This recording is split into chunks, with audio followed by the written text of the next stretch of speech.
준비연입니다. 국회도서관이 추천하는 새로 나온 책과 다양한 추천 테마 도서 소개하는 오늘 뭐 읽지?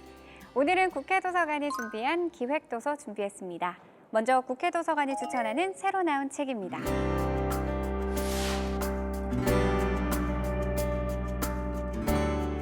전 삼성전자 주식을 사놨더라면 어땠을까? 20년 전 강남의 아파트를 사놨더라면 어땠을까? 이런 멘트들 굉장히 많이 들어보셨죠? 미래를 예측하지 못해 가슴 아파하는 사람들을 위한 책. 일본의 경제신문 니혼 게이자이 신문이 만든 경제연구소 니케이 BP 종합연구소에서는 앞으로 10년 후 크게 성장할 유망 트렌드 100가지를 선정했습니다. 인간의 행복을 추구하는 상품, AI가 지배하는 세상, 일하는 방식을 바꾸는 기술, 공유 서비스, 지속 가능한 사회를 위한 서비스, 과학의 발전이 가져다줄 상품 등이 바로 그것인데요. 미래 유망한 사업 아이템이 궁금하신 분들이라면 이 책을 주목하시면 좋겠습니다. 2017년 11월 15일 발생한 포항 지진. 아직까지도 그 충격이 가시질 않는 큰 재난 중 하나인데요. 이 책은 포항 지진을 큰 피해를 가져온 자연 재난에서 벗어나 사회적 측면에 초점을 맞추고 있습니다. 포항 지진에 대한 과학적 논의, 시민사회의 대응, 재난법에 이르기까지 다양한 관점에서 깊이 있는 탐구를 진행하는데요. 재난에 대응하는 새로운 방식이 필요한 요즘, 재난에 대응할 수 있는 역량을 키우기 위한 지침서로 이 책을 추천합니다. 이스라엘은 작은 나라이지만 전 세계적으로 매우 경쟁력 있는 나라 중 하나인데요. 거대한 벤처 자본을 끌어들이고 있을 뿐만 아니라 5,000개가 넘는 스타트업은 창조와 혁신의 원동력이 됩니다. 이스라엘은 어떻게 창조와 혁신을 만들어낼 수 있었을까요? 그 해답은 바로 후츠파로 대표되는 이스라엘의 문화와 미덕이 원동력이라고 합니다.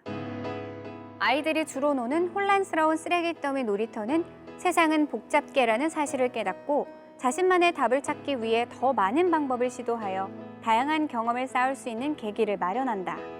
이러한 경험에서 깨닫게 되는 쓸모없는 시도와 실패는 없다는 사실은 아이들에게 매우 소중한 자산이 된다. 호기심을 갖고 담대히 도전할 수 있는 환경으로 불리는 후츠파. 어쩌면 21세기에 생존하기 위한 필수적인 요소 중 하나가 될 수 있는데요. 창조와 혁신을 가져다주는 덕목 후츠파. 이 책을 통해 배워보시기 바랍니다. 다음은 국회도서관이 준비한 기획도서 만나보는 시간입니다. 2020년 가장 많은 선택을 받은 책은 무엇일까요? 인문과학 자료실과 사회과학 자료실에서 선정한 2020 우리가 사랑한 책.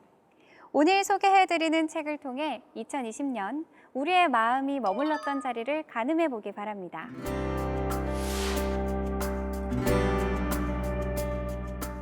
올해는 코로나로 시작해 코로나로 끝난 한 해라고 할 수 있는데요. 팬데믹이 확산되면서 자영업자들이 생계에 타격을 받고 회사원들도 장기 경제 불황으로 불안이 커지자 재테크와 자기개발 서적이 많은 관심을 받았습니다. 부의 인문학이 바로 그 대표적인 책인데요. 500만 원으로 50억을 번 실전 투자가 브라운스톤이 자본주의 게임에서 반드시 이기는 부의 법칙을 설파합니다. 저자 브라운스톤은 온라인 카페 부동산 스터디에서 우석이란 필명으로 활동하고 있는데요. 투자의 원칙과 기법을 이야기하며 많은 사람들에게 공감과 깨달음을 제시하고 있습니다. 결혼 비용까지 아껴서 마련한 500만 원으로 50억을 만들었다가 고스란히 날리고 분당 아파트를 상투에 사서 큰 손해를 보기도 했다는데요. 하지만 거듭되는 실패를 통해서 단련된 그는 우량 주식과 부동산에 투자해서 재기에 성공했고 인생을 즐길 만한 부를 축적했다고 하는데요. 그의 경험으로 단련된 탁월한 통찰력과 부의 작동 원리가 담겨 있는 책. 절대 실패하지 않는 투자의 기술이 궁금한 분이라면 이 책을 주목하길 바랍니다. 내가 읽은 가장 중요한 책이자 세상을 명확히 이해하는 데 유용한 안내서이다. 다음으로 소개드릴 책은 빌 게이츠가 극찬한 바로 팩트풀리스입니다. 빌 게이츠는 2010년부터 매년 대학생들이 읽으면 좋은 책을 추천해왔는데 이번에는 추천을 넘어 미국의 모든 대학교와 대학원 졸업생들에게 직접 이 책을 구입해 선물했다고 하는데요. 전 세계적으로 확증 편향이 기승을 부리는 시대에 팩트풀리스는 막연한 두려움과 편견을 이기는 팩트의 중요성을 일깨우는데요. 언론 등에 휘둘리지 않고 정확한 정보를 얻는 것이 얼마나 중요한지 강조하면서 우리가 보편적으로 겪고 있는 부정적인 심리 해결책도 제시합니다. 어떤 사건에 대해서 확대 해석하거나 관점을 왜곡하지 않는 법을 알려주는 책, 팩트풀리스였습니다. 혹시 회사에서 울어본 경험 있으신가요?